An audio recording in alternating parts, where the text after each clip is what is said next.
Welcome to Management Development Unlocked, where you will learn how to nurture a world-class management team. And now your host, Eric Girard. Hi, I'm Eric, CEO of Girard Training Solutions. This time, I'll be reading from chapters 5 and 6 from Lead Like a Pro, where I cover surveying the team landscape. What does that mean?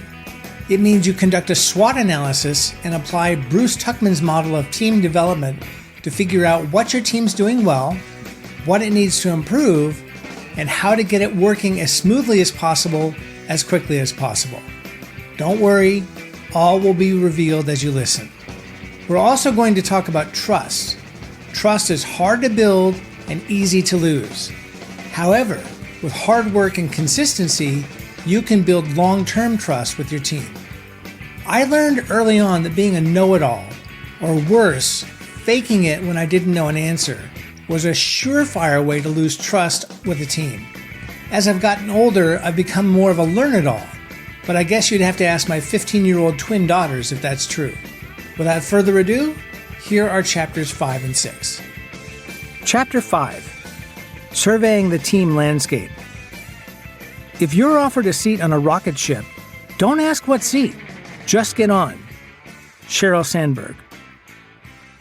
Okay, you've gotten to a point where you are now confidently delegating to your team members. Wonderful! The next step is to take a holistic look at the team and its capabilities to ensure you're working at maximum efficiency. What's in it for you? This will enable you to plan for additional delegation and staff changes that may be necessary to ensure you hit your goals. We do this using a SWOT analysis. SWOT stands for Strengths, Weaknesses, Opportunities, Threats. A SWOT analysis allows you to focus on your team's internal and external factors, which can influence your team's productivity, growth, and success. To begin, you assess the capabilities of your team by looking at its strengths and weaknesses. Your focus here is internal to the team. Be candid, and don't forget to congratulate yourselves for your strengths. Once more, Darren Nerlin weighs in with some great guidance. Identify strengths. Begin by assessing the team's strengths. This could include their expertise, skills, work experience, and personal qualities. Make a list of these strengths and consider how you can use them to your advantage. Identify weaknesses. After identifying the strengths, move on to assessing the team's weaknesses. This could include areas where they lack expertise, skills, or experience. It is important to identify these weaknesses so you can develop a plan to address them. Next, take an external perspective and look at the broader market and industry environment. If you're part of a larger company, look at the groups around you and how they impact your team. Identify opportunities. Look at the market and industry environment. Consider any external factors that could positively impact your team's performance, such as new technology, training, or industry trends. Opportunities may arise from changes in the market or the competitive landscape. If you're running a team that's part of a department in a company, opportunities may come from other teams or other departments. Identify threats. Consider external factors that could negatively impact your team's performance, such as new competition, economic conditions, e.g., in a downturn, will your team be affected? Or changes in regulations. Threats may arise from external factors beyond your control. Ideally, you'll have a team meeting where you'll brainstorm and discuss a SWOT analysis together. Be sure to expand on your ideas. Don't just settle for one-word comments. With the SWOT analysis complete and robust, you can take thoughtful and strategic steps to shift priorities and responsibilities to achieve the team goals you've set earlier. Just for fun, a slightly different approach. What I've presented is the classic tried-and-true approach to SWOT analysis. For a different take, our friends at Harvard Business Review suggest turning the SWOT process on its head. Specifically, they suggest starting with the external factors, then moving to the internals. Why? Focusing on external factors first will help you think more broadly when it's time to consider internal factors. you may uncover internal issues you wouldn't have by doing this the traditional way. How it works.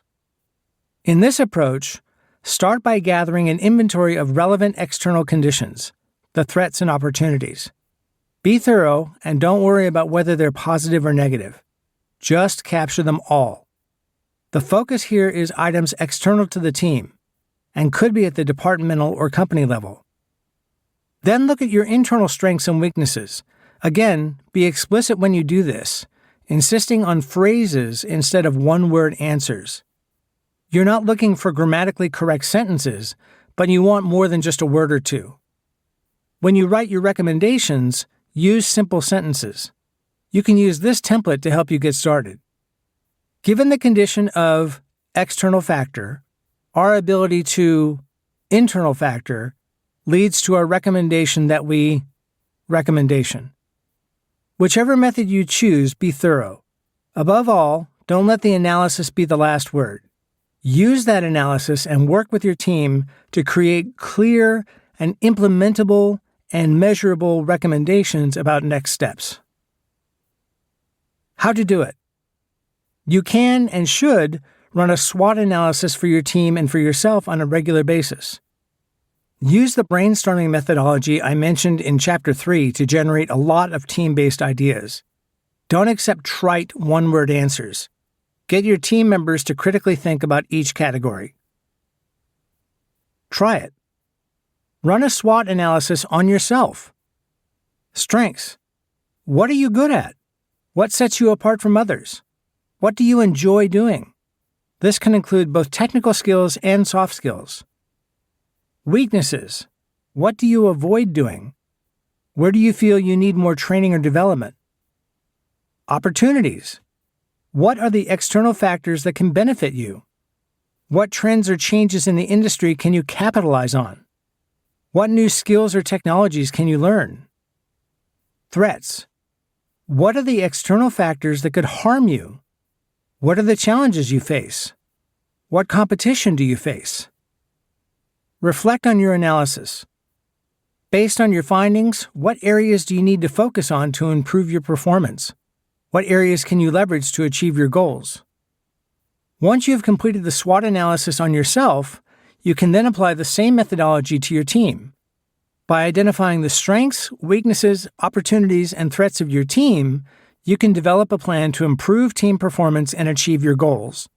This can also help you identify areas where you need to focus your coaching efforts and training programs. When should you run a SWOT analysis? Conventional wisdom says once a year. I run a SWOT analysis for my company quarterly. You can also do it when you're a new manager for a team. In that scenario, make it a goal to do this during your first 90 days. Other ideas include running a SWOT analysis when you're planning a new initiative, after a company reorg, or when you're planning to add folks to the team. The key point is this. Like goals, a SWOT analysis isn't a set it and forget it type of exercise. Revisit your SWOT analysis and goals frequently to be sure they're on point and don't get stale. The Tuckman model of team development. Let's transition to team development by looking at Bruce Tuckman's model. Who is this Tuckman guy? According to The Ohio State University, he was a professor emeritus who spent 50 years as a pioneer in educational psychology. He authored 18 books and more than 100 articles in areas such as motivation, cognition, instructional design, and measurement. In 1965, he published a model of group development stages, i.e., forming, storming, norming, performing, still recognized today. In 1977, he added a fifth stage, i.e., adjourning. The American Psychological Association and the American Educational Research Association both made him a fellow based on his contributions. In other words, he's kind of a big deal, as Ron Burgundy would say in the movie Anchorman. Here is the classic model, Tuckman's four-stage forming, storming, norming, performing. When a team comes together, they're in the forming stage. This might be where you are right now with your team. This is sometimes called the honeymoon stage because everyone's usually on their best behavior and folks are checking each other out. The team's commitment level is high at this stage because everyone's ready to get to work and are happy with each other so far. Competence, by contrast, is generally low because the team may not yet have the tools and skills they need to do the work. As the manager, you provide both high direction and relatively low support. You're very directive about who does what by when, and you provide some coaching and listening behaviors. That said, you might consider getting the team some quick wins, for example on small projects, to boost morale, because a reality check is coming. As the team starts to work together, conflicts and tension are bound to arise. This is very normal and natural at the storming stage. Personality differences and work style preferences emerge. There may be jockeying for position. Competence is rising because the team is starting to get a handle on the work, but commitment drops because of the interpersonal tension. Again, perfectly normal, but you do need to get past this stage if the team is to survive. We'll talk about that in the next chapter. You provide both high direction as well as high support, with your goal being to coach the team past this phase so they can move on to the norming stage. Here things are starting to level out. Conflicts are resolved or at least being handled constructively. Work is humming along, the team is getting results and moving toward goal attainment, which brings morale back up. Competence and commitment are on the rise. At this stage, you provide low direction, since the team knows what to do, and moderate to high support to help the team avoid backsliding. On the whole, you equip them to really hit their stride. The final stage, in this version of the model, is performing. The team is firing on all cylinders. Goals are being hit, and perhaps the team is being recognized, which makes them feel a bit of esprit de corps. Your job at this stage? Get out of the way. Low direction, low support. This doesn't mean no direction or support. You're still there for them, but you don't need to be a mother hen clucking over your brood. Make sure you have an open door policy and check in regularly, but otherwise recognize that the team is crushing it and let them have at it. Eric's story. In addition to running Girard Training Solutions, I volunteered on the board of a professional association. There were several people on my team, most of whom were my peers before I was nominated to the board. So essentially, this was a new team. The first thing I did was pull everyone together and spend a lot of time getting to know them and helping them get to know me. Yes, there was work to be done, but in the forming stage, I needed to build trust by letting everyone get to know each other, and me, first. Once that was in place, it was much easier to ask folks to do things and be accountable for deadlines. It hasn't all been roses. I pulled a bonehead move by promising one of my direct reports a team member, then reassigning that person to another team where they were needed more. But because we know, like, and trust each other, small bumps didn't derail us. The model in action, a hypothetical example. Having just been promoted to manager, Ramesh knew that to gain the trust and respect of his team members, he must establish himself as a capable manager as soon as possible. Having heard about the Tuckman model of team development, he decided to use it as a guide.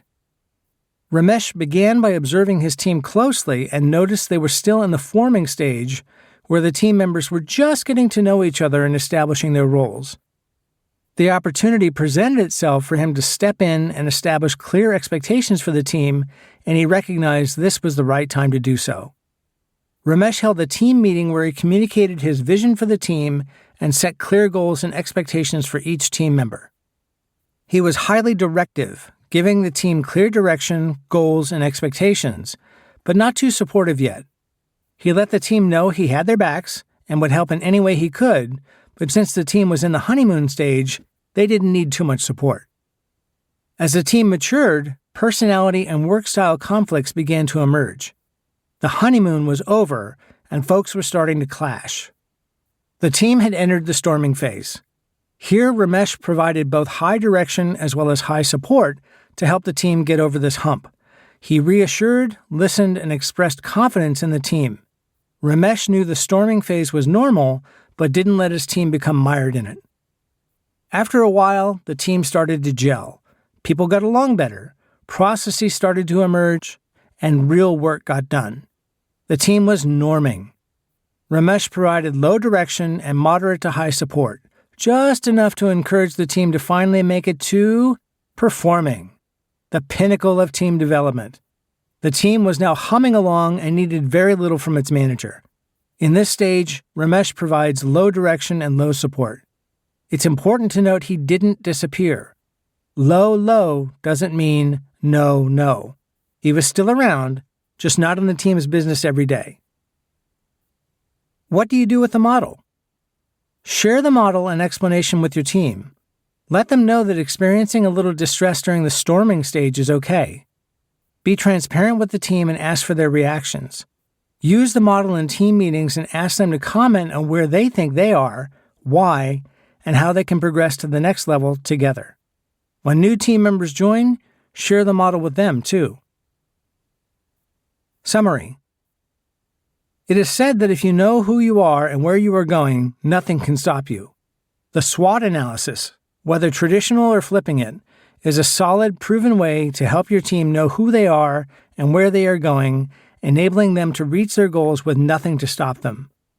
First, identifying the strengths and weaknesses, inward focus, then moving toward looking at opportunities and threats, outward focus, to your team and its success is such a valuable process, you may want to incorporate it into quarterly or biannual practices. As the team moves forward into action, remembering Tuckman's forming, storming, norming, and performing model of team development will remind you that the bumps in your team's road or working together is typical and expected and not insurmountable. Try it. 1. Do a SWOT analysis for your team. Be honest, but don't overdo it. 15 minutes will be long enough to get you started. 2. Consider where your team might be in Tuckman's 4 stages. How can you help them get to performing? Chapter 6. Establishing Trust. Remember, teamwork begins by building trust, and the only way to do that is to overcome our need for invulnerability. Patrick Lencioni. Trust with and among team members is essential to running your team well. If trust is lacking, you're not going to get much done. Whether the symptom is lack of commitment, motivation, or retention, the absence of trust is often what must be cured to turn those around. According to Darren Nerland, Global Leadership and Learning Development Manager at Amazon, one of Amazon's 14 management principles, earning trust, outlines how the company does business and what it looks for in its managers. Building a collaborative, creative, and excellent working environment is essential for business success. Being accountable, speaking honestly and openly, and taking responsibility for the security and privacy of customers are all aspects of building trust. Employee empowerment and provision of the necessary tools and assistance are also crucial for fostering an environment that encourages experimenting and learning from mistakes. Leaders at Amazon who foster trust motivate their colleagues to do the same. Employees are empowered to take risks, try new things, and learn from failures in an environment of trust. Engagement, output, and creativity all rise. Customers also respect businesses that are open and accountable. Amazon has become a leading brand globally by placing a high priority on gaining consumer trust and developing a reputation for dependability, customer focus, and innovation. Amazon Earns Trust supports managers in fostering a culture of innovation and experimentation, developing strong relationships with their staff, and developing a trusted brand.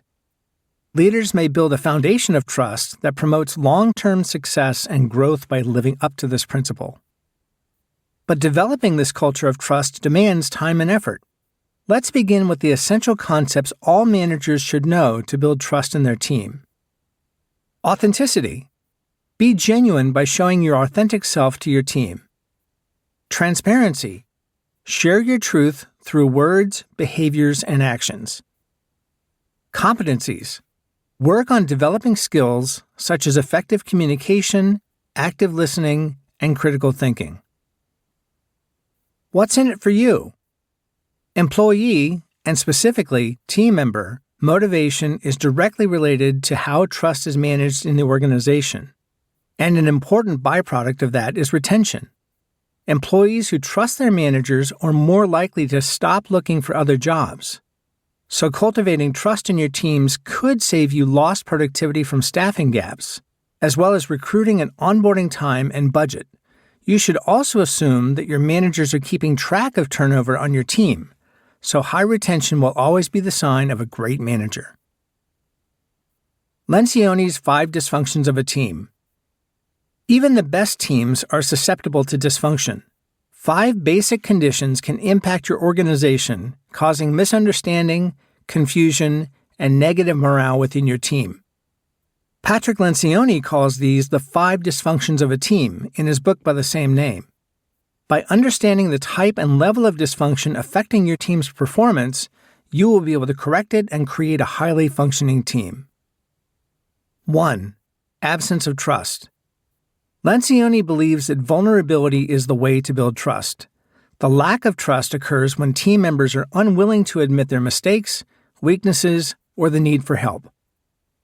2. Fear of conflict. When there's no trust, people don't share their opinions for fear of creating conflict. Debating issues and ideas, when done respectfully and professionally, is both healthy and constructive, and should even be encouraged. In contrast, avoiding conflict opens the door to misleading conversations, poor decision-making, a lack of innovative ideas, and lower productivity. 3. Lack of commitment. A manager looks for buy-in from his team, and if it's not there, one thing to look for is ambiguity, which comedian Emo Phillips refers to as the devil's volleyball. Not only do you need to be clear as to what is to be done when and by whom, you need to be certain everyone on the team has had a chance to participate and to voice their opinions. The more they feel heard, the more likely they are to commit, as they now have the engagement to move in the same direction, even if their idea is not selected. 4. Avoidance of accountability. Individuals who hold each other accountable create successful teams. How will you hold your peers accountable when there are no clear directions?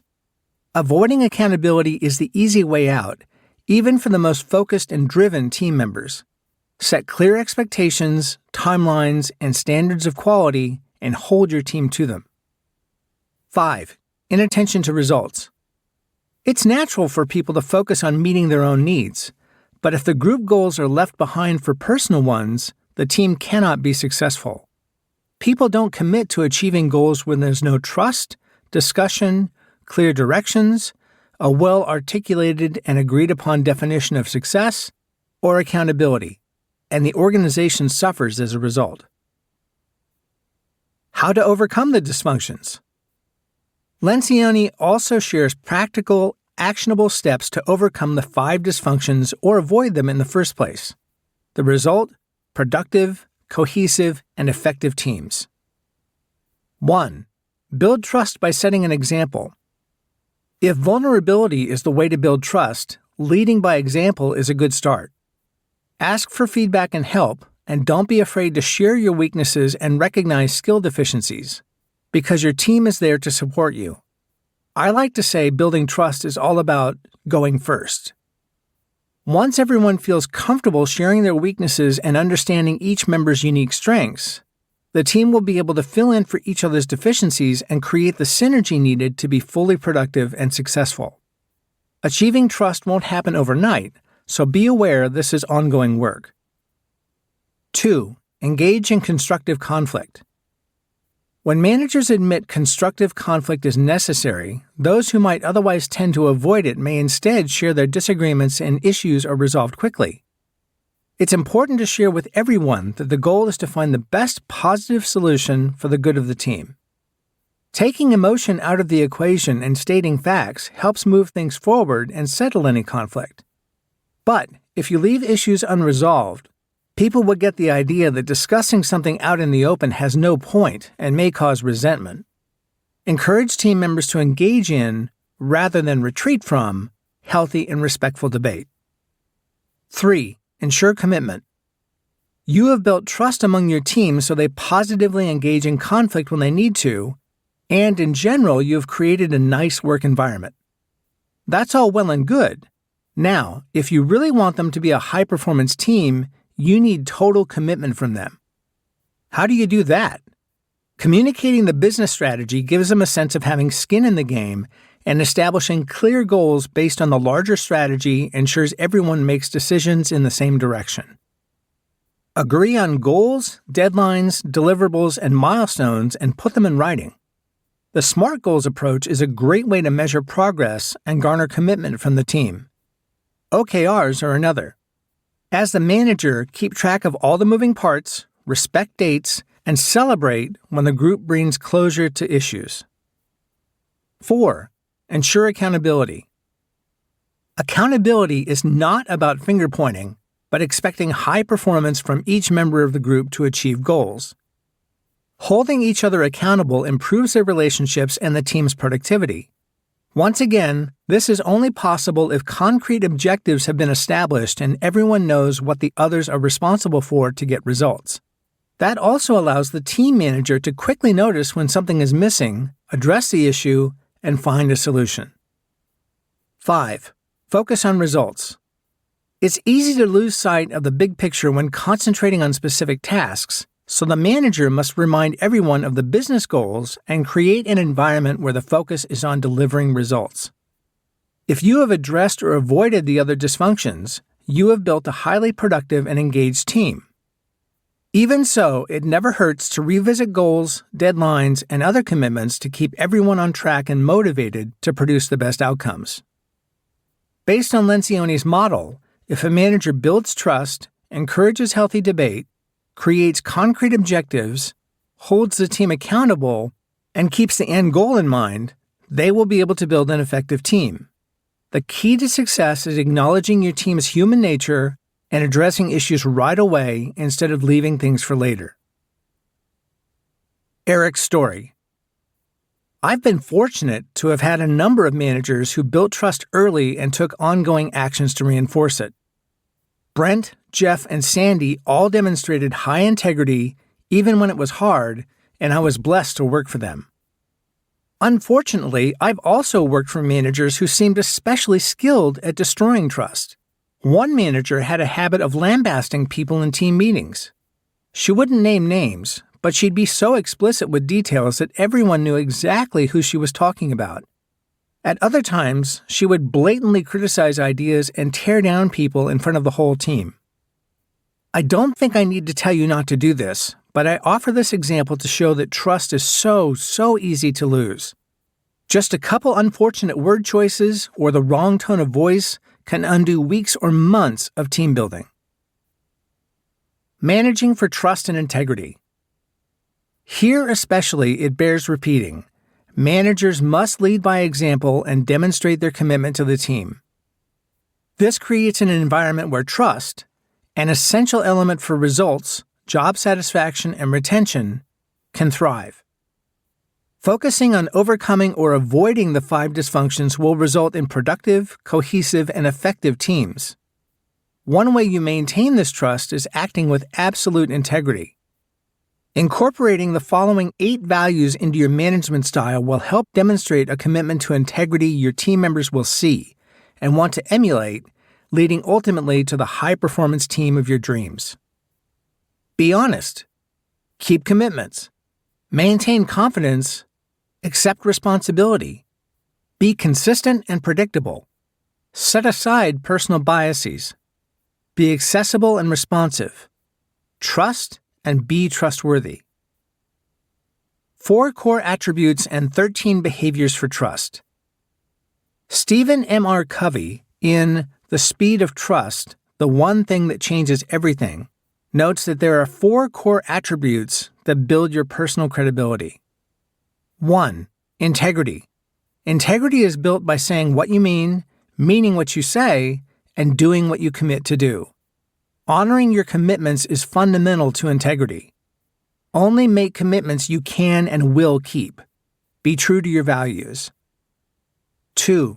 Intent. This is what you aim to do.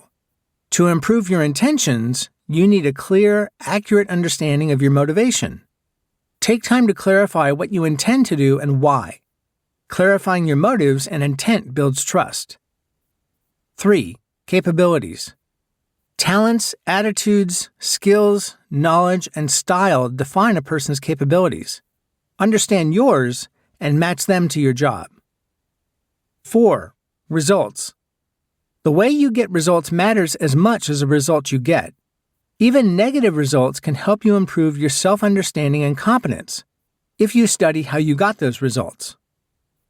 Covey mentions 13 behaviors of a high-trust leader, along with how to exemplify that behavior. 1. Talk straight. Be honest, tell the truth, and make sure people know exactly where you stand. 2. Demonstrate respect. Show that you care for others, even if you know they can't do anything for you. 3. Create transparency. Tell the truth, be real, genuine, and authentic. 4. Right wrongs.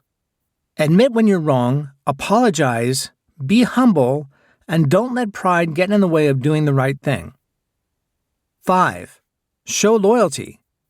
Give credit where it's due, don't say anything about someone you wouldn't say in front of them, and positively represent others who aren't present. 6. Deliver results. Build a reputation for getting the right things done, on time and on budget. 7. Get better. Commit to continuous improvement and growing your capabilities, and invite feedback. 8. Confront reality. Remember Carla Fiorina from Chapter 2. Run toward the problems and work to solve them. 9. Clarify expectations. Never assume your team is clear about your expectations. When you have a conversation or team meeting, follow it up with an email, then check in with the members individually to ask if they have any questions about what is expected of them. 10. Practice accountability. Take responsibility and hold yourself accountable before anyone else. 11. Listen first. Be an active listener. Remember the old saying that we were given 2 ears but 1 mouth for a reason. 12. Keep commitments. Do what you say you're going to do when you say you're going to do it. 13. Extend trust. Be generous with your trust toward those who have earned it and discerning with those who haven't yet. Summary. Trust is hard to build and easy to lose. However, you can build and maintain a culture of trust by borrowing from the previous lists and, as Covey puts it, talking straight with your people. I learned early on that being a know-it-all, or worse, faking it when I didn't know an answer, was a fast way to lose trust, whether in the office or the classroom. I now have no problem telling someone I don't know the answer to a question and am happy to do the research to find it. I'm much more of a learn-it-all these days, and that seems to work better. Activity.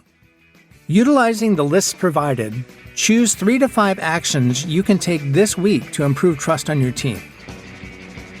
As I mentioned earlier, conventional wisdom says to run a SWOT analysis every year, but I do it every quarter for Gerard Training Solutions. That way it doesn't get stale and become a set-it-and-forget-it exercise. Keep tabs on how your team is doing and let them know that storming in the early days is normal and expected. Challenge them to keep moving forward into norming and performing. Trust is absolutely fundamental to ensuring your team runs smoothly. Trust is a little like air. You don't think about it till it's gone, and then it's all you think about. Apply the 13 behaviors of a high-trust leader, and you'll be okay. If you'd like to talk with me about how I can help you or your new managers smoothly make the transition into management, please email me at eric@gerardtrainingsolutions.com or message me on LinkedIn. Talk with you soon.